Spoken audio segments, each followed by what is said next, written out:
Welcome back, history buffs. In this video, we delve into a historical exploration to uncover the fate of Nazi soldiers after World War II.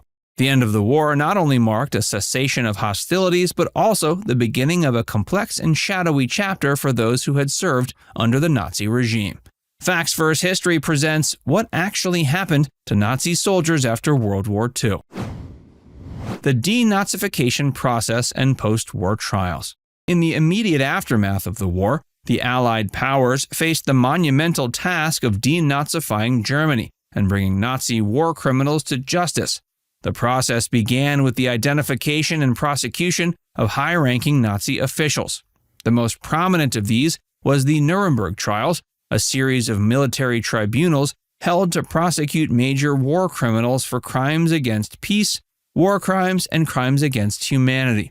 These trials, which took place between 1945 and 46, set a precedent in international law and marked a significant step towards accountability for the atrocities committed during the war. Denazification extended beyond the trials, aiming to eradicate Nazi ideology from German society.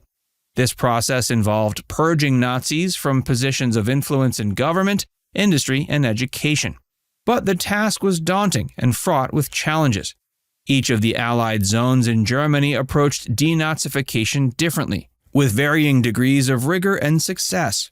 In some cases, former Nazis were able to evade detection and reintegrate into society, often due to the sheer scale of the task and the practical difficulties of identifying and prosecuting people.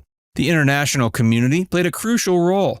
Various countries, including the US and the Soviet Union, were involved in the trials and the broader efforts to dismantle the remnants of the Nazi regime.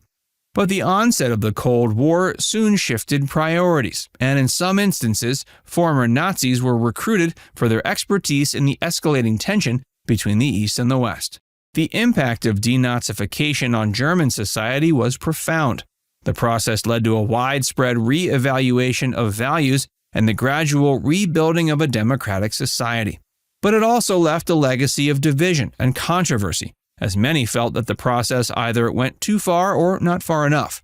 The question of how to deal with the past continued to haunt Germany, leading to ongoing debates about responsibility, guilt, and reconciliation. Even decades after the war, the pursuit of justice for Nazi war crimes continued. Trials and investigations went on for years, with some cases only being brought to court in the 21st century. These efforts underscored a commitment to ensuring that the crimes of the Nazi era would not be forgotten and that justice, however delayed, would be served. The escape to South America and life beyond Europe.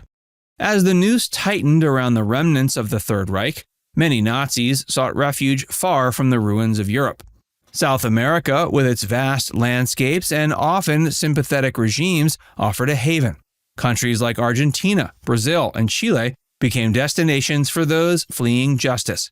The escape routes, often referred to as rat lines, were facilitated by a network of sympathizers, including some members of the Catholic Church and various government officials. Argentina emerged as a prominent refuge, largely due to President Juan Perón's open-door policy towards these fugitives.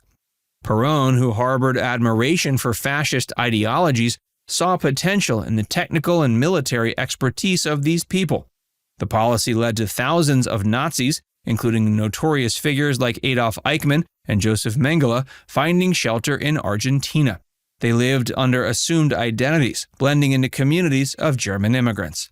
Life in South America for these exiles varied. Some, like Eichmann, lived relatively unobtrusive lives, working in local industries and raising families.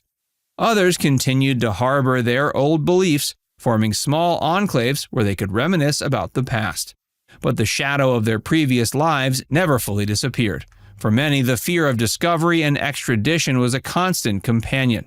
The involvement of certain Vatican officials and the misuse of Red Cross passports in facilitating the escape of Nazi war criminals remain controversial aspects of this period.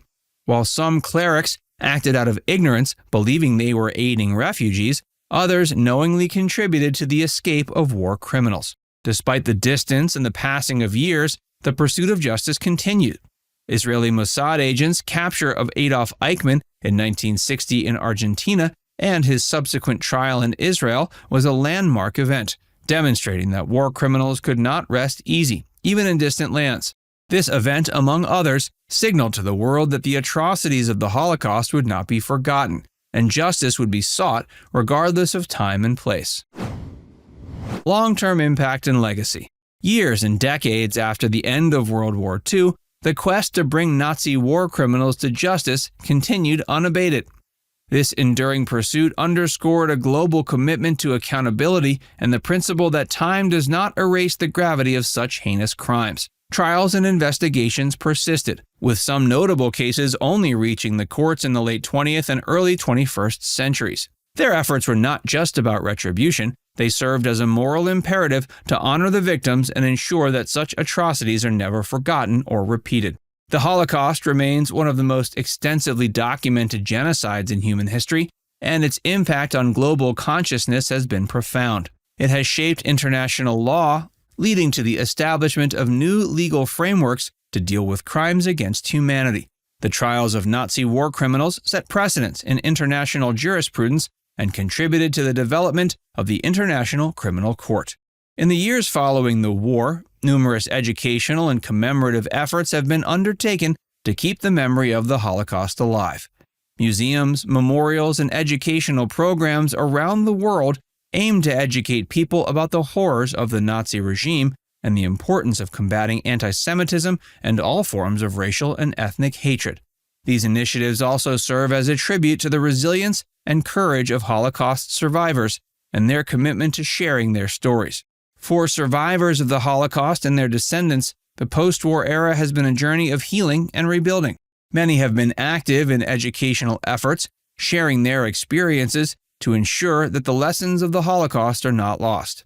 Their stories are not just historical accounts, they are powerful testimonies to the strength of the human spirit in the face of unimaginable adversity. The presence of former Nazis in South America and the varied responses of different countries to their arrival have led to introspection and debate about national identities and responsibilities. These discussions have sometimes been uncomfortable, forcing nations to confront and reconcile with aspects of their past. The legacy of Nazi war criminals in South America continues to influence contemporary discussions about justice, asylum, and the ethical obligations of states. The aftermath of World War II and the fate of Nazi soldiers and officials is a subject that continues to evoke strong emotions and ethical debates.